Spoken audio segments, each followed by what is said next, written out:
I was 6 years old when Pearl Harbor was bombed on December 7th of 1941.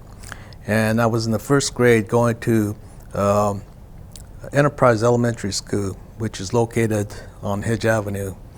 And I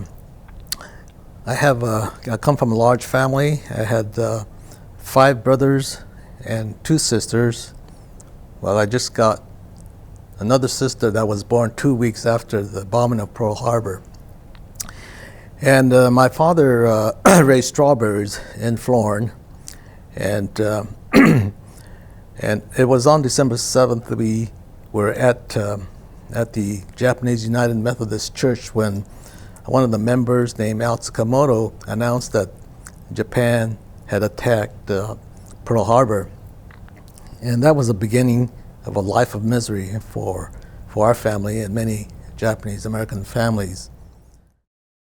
Well, it was in Jerome that all those who were 17 years and older had to sign a loyalty questionnaire. And there were 2 questions that troubled those who were 17 years and older who had to sign this questionnaire. Question number 27 asked, "Are you willing to serve in the armed forces of the United States?" And question number 28 asked, "Are you willing to pledge allegiance to the United States of America and what was the word?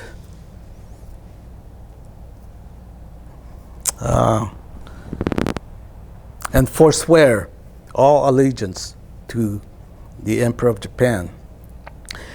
Now, how can you forswear to someone something that you haven't sworn to? And many Japanese Americans, they never swore allegiance to Japan.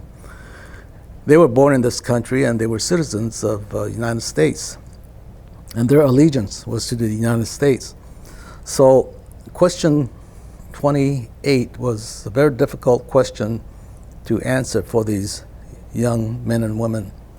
And my father was one who answered no to both questions, 27 and 28. And those who answered no to those 2 questions were known as the no-no boys. And these people who answered no to both questions were transferred to Tule Lake. And my father was transferred to Tule Lake. And my mother and the family stayed in Arkansas. And while my father was in Tule Lake, I guess he changed his mind and decided he didn't want to be deported to Japan. So he remained in Tule Lake until end of the war. October of 1945 when we were released from camp. And the government gave each one of us $25 each and told us that we could go wherever we wanted to go. And my mother elected to go back to Sacramento and join my father in Sacramento. We had nothing to come back to. Everything was taken away from us back in 1942. We had a nice home. We had 13 acres where we planted strawberries, and it was all gone. So we had to basically start from scratch. My father didn't have any job. We didn't have any place to go back to. But they decided to go back to Sacramento. And because we didn't have any place to come back to, we lived in Army barracks near Sacramento temporarily. And it was Camp Kohler in the northeast of Sacramento near McClellan Air Force Base. Well, we lived there for about 2 or 3 months, and then my father found another place. It was the Florin Japanese Methodist Church hall, and several families lived in this hall until they were able to find another place to live.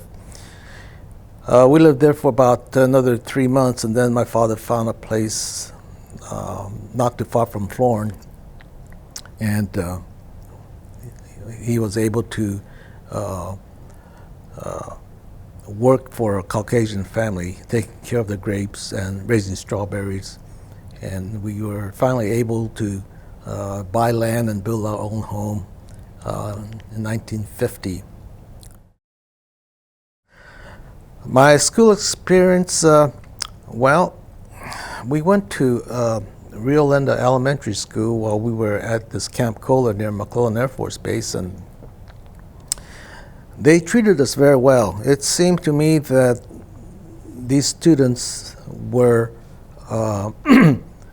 were informed that we would be there, and they were, I guess, given an orientation on how to welcome us, and I felt welcome there at Rio Linda. But when we moved to Florin, I felt I felt discrimination there, and I wanted to meet the friends that I had before the war, some of my classmates, but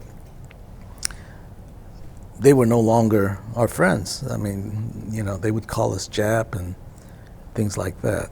In fact, they had no Japs allowed in all these stores, coffee shops, bars, barbershops, places like that. And it was very uncomfortable feeling.